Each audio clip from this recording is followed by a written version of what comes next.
ಸಚಿವ ಸ್ಥಾನದಿಂದ ಕೈಬಿಟ್ಟಿದ್ದಕ್ಕೆ ಶಾಸಕ ಸ್ಥಾನಕ್ಕೆ ಶ್ರೀನಿವಾಸ್ ಪ್ರಸಾದ್ ರಾಜೀನಾಮೆ ನೀಡಿರೋದ್ರಿಂದ ಶೀಘ್ರವೇ ನಂಜನಗೂಡು ವಿಧಾನಸಭಾ ಕ್ಷೇತ್ರಕ್ಕೆ ಉಪಚುನಾವಣೆ ನಡೆಯಲಿದೆ. ಈಗಾಗಲೇ 3 ರಾಜಕೀಯ ಪಕ್ಷಗಳು ಚುನಾವಣೆಗೆ ಸಿದ್ಧತೆ ಆರಂಭಿಸಿದ್ದು ಅಭ್ಯರ್ಥಿಗಳ ಹುಡುಕಾಟದಲ್ಲಿ ತೊಡಗಿವೆ. ಕಾಂಗ್ರೆಸ್ನಿಂದ ಸಿಡಿದು ಹೊರಬಂದಿರುವ ಶ್ರೀನಿವಾಸ್ ಪ್ರಸಾದ್ ಅವರಿಗೆ ಬಿಜೆಪಿ ಗಾಳ ಹಾಕಿದ್ದು ಅವರು ಬಿಜೆಪಿಯಿಂದ ಸ್ಪರ್ಧೆ ಮಾಡುವುದು ಬಹುತೇಕ ಖಚಿತವಾಗಿದೆ. ಅವರನ್ನ ಎದುರಿಸಿ ಗೆಲ್ಲುವಂತಹ ಅಭ್ಯರ್ಥಿಗೆ ಆಡಳಿತ ಪಕ್ಷ ಕಾಂಗ್ರೆಸ್ ಹುಡುಕಾಟ ನಡೆಸಿದೆ. ಕಾಂಗ್ರೆಸ್ ಪಕ್ಷಕ್ಕೆ ಗೆಲ್ಲುವ ಅಭ್ಯರ್ಥಿ ಕೊರತೆ ಎದುರಾಗಿದೆ.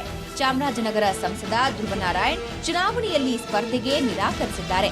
ಇನ್ನು ಸಚಿವ ಎಚ್.ಸಿ. ಮಹದೇವಪ್ಪ ಪುತ್ರ ಸುನೀಲ್ ಬೋಸ್ ಸ್ಪರ್ಧೆಗೆ ಪಕ್ಷದಲ್ಲಿಯೇ ವಿರೋಧ ವ್ಯಕ್ತವಾಗಿದೆ. ಇನ್ನು ಬಿಜೆಪಿಯಲ್ಲಿರುವ ಕೃಷ್ಣಮೂರ್ತಿಯನ್ನ ಪಕ್ಷಕ್ಕೆ ತರಲು ಕೂಡ ವಿರೋಧ ವ್ಯಕ್ತವಾಗಿದೆ. ಇನ್ನು ಅಂಬೇಡ್ಕರ್ ಅಭಿವೃದ್ಧಿ ನಿಗಮದ ಅಧ್ಯಕ್ಷ ಬಸವರಾಜ ಸ್ಥಳೀಯರಾದರೂ ಗೆಲ್ಲುವುದು ಕಷ್ಟವಾಗಿದೆ.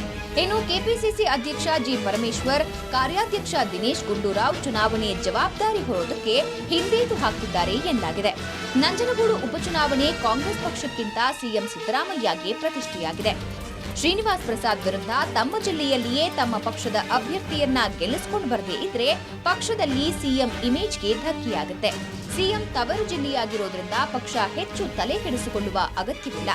ಎಲ್ಲವನ್ನೂ ಸಿಎಂ ನೋಡ್ಕೊಳ್ತಾರೆ ಅನ್ನೋ ಮಾತು ಕಾಂಗ್ರೆಸ್ ಪಕ್ಷದ ವಲಯದಲ್ಲಿ ಕೇಳಿ ಬರ್ತಾ ಇದೆ.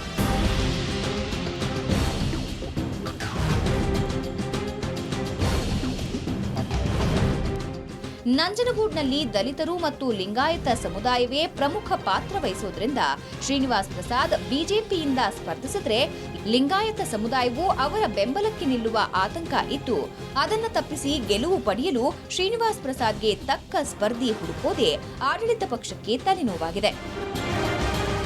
ಶಂಕರ್ ಪಾಗೋಜಿ, ಸುವರ್ಣ ನ್ಯೂಸ್, ಬೆಂಗಳೂರು.